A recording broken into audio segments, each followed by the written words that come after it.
Hello guys, how are we all doing? Welcome back to Premier League predictions for this upcoming weekend's games. We've only got 8 Premier League games, but 1 Carabao Cup final to add on top of that. I'm joined by Sophie. How you doing? Not too bad, thank you. How are you? Yeah, not too bad. There's so much going on. The relegation battle is saucy. The title race is brilliant. Yeah. Let's go for 407 likes on this video, guys. You guys know how to smash that like button. You've been absolutely fantastic hitting those targets. So like, subscribe, and let's get into it. Starting with Friday night's game, Fulham take on Wolves. Now, Wolves had been improving a little bit and then they lose at home to Bournemouth, so they've kind of shot themselves in the foot. Even if they'd just drawn that game, they'd have kept a pretty healthy gap.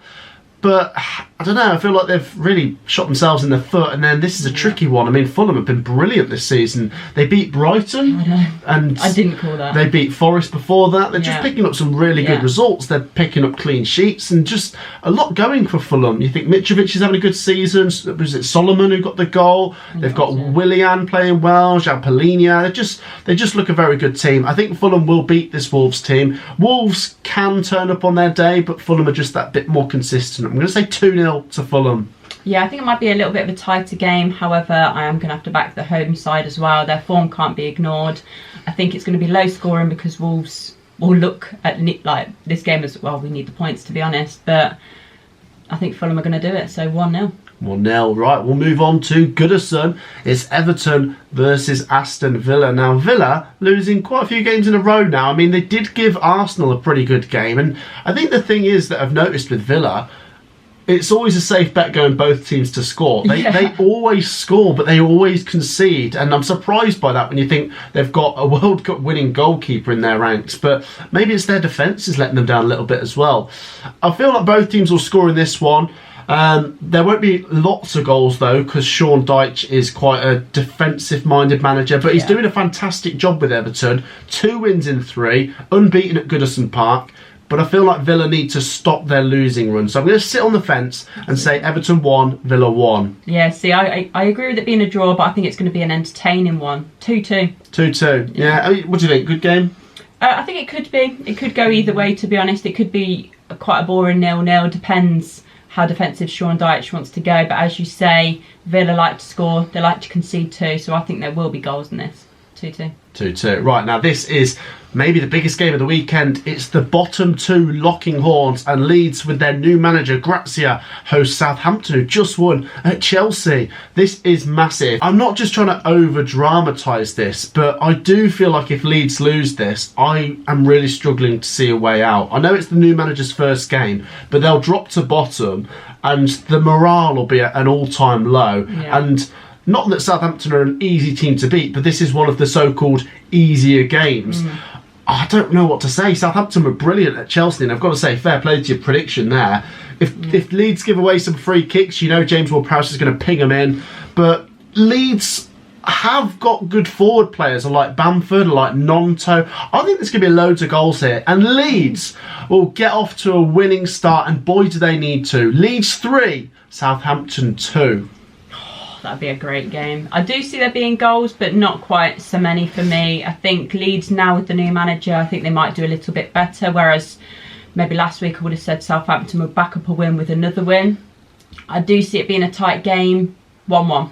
1-1. Sitting on the fence. Right, we'll move on to the King Power as Leicester City take on Arsenal.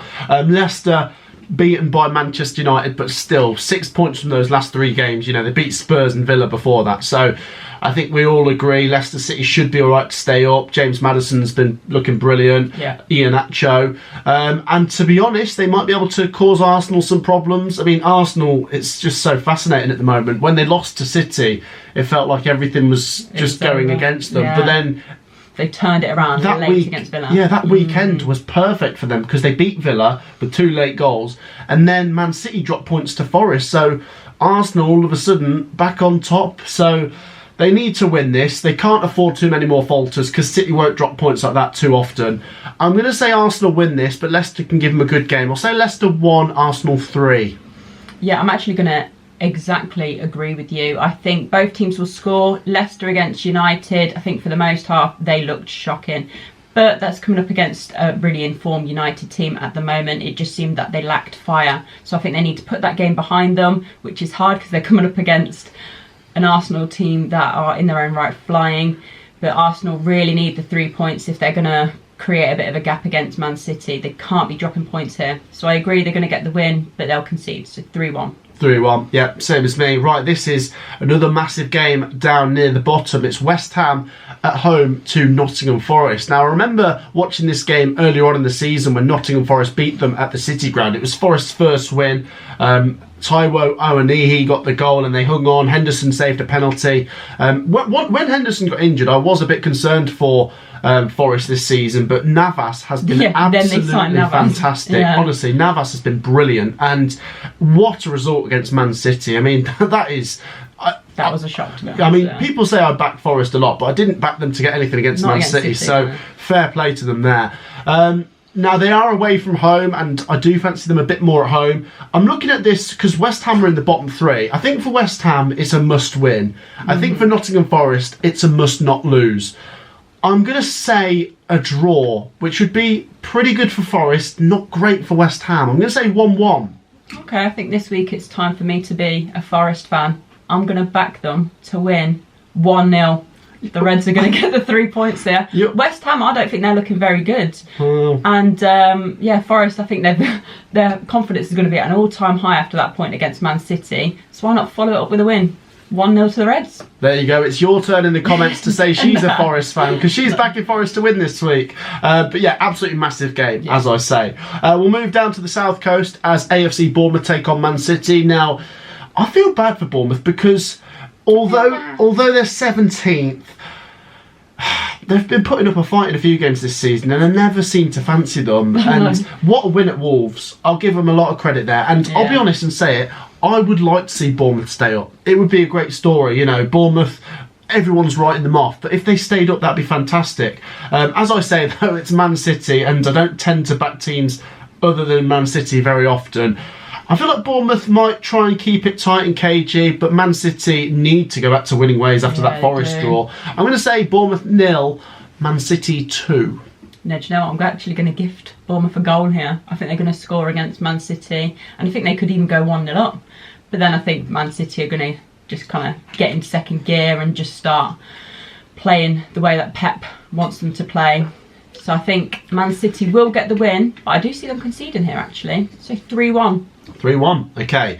I'm really struggling with this next one, Sophie. It's Crystal Palace versus Liverpool. Now, I was looking at the form table. Crystal Palace are in shocking form. Yeah. I mean, seriously bad. They haven't won in ages. And then you've got Liverpool, who, if you just focus on the Premier League, have beaten Everton and Newcastle. Now, that's two pretty good results. But then the Champions League, what happened? Yeah, 2-0 up and then 5-2. Yeah, I mean, I've watched the highlights back and they started brilliant. Nunes scored a really good goal. Salah made it 2. And then Alisson makes a blunder and they lose 5-2. I mean, disaster.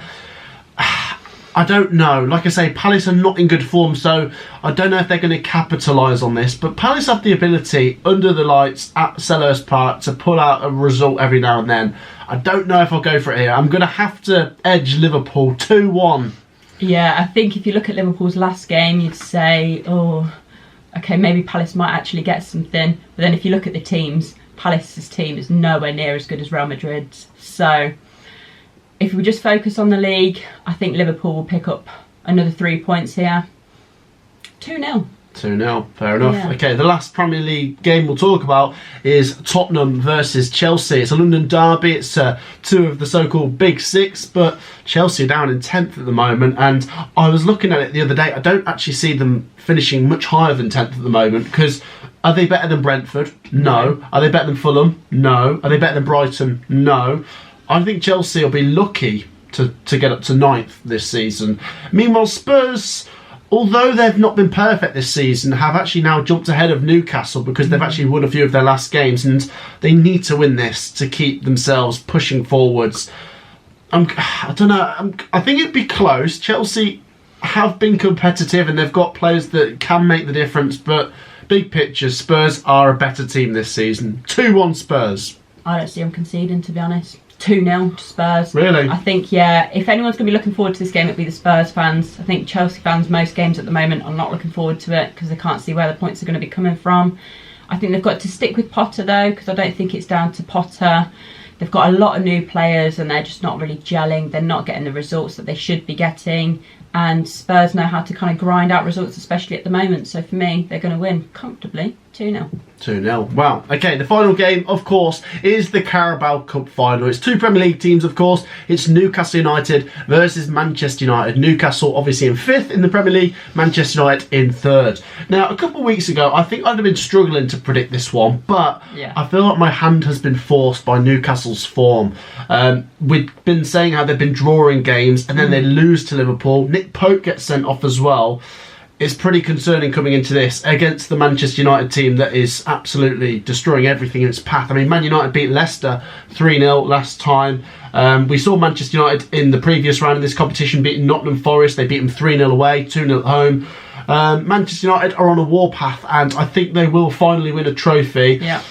I'd like to see Newcastle do it, let's be honest, but I think I'm going to have to go for Manchester United based on the form. It's two very good managers, two fantastic sets of fans. I'm going to say it's a brilliant cup final, but Newcastle 1, Manchester United 2. Yeah, I do think that Manchester United are going to win this trophy. Newcastle United have not been in the best of form at the moment in the league. They're going to be without their keeper Nick Pope, and rightly so as well. You can't be touching ball near halfway line, so I don't see why they were trying to get sympathy about that either. There's been a few like little clips where it's like, oh, I feel so sorry for him. No, he did what he did, so he's right, he's out. And Man United, I think, James Sancho, when he came on, he played very, very well. Marcus Rashford is an absolute insane form. Bruno Fernandes is playing quite well as well. So I think this is going to be quite an easy United win. 2-0. Yeah.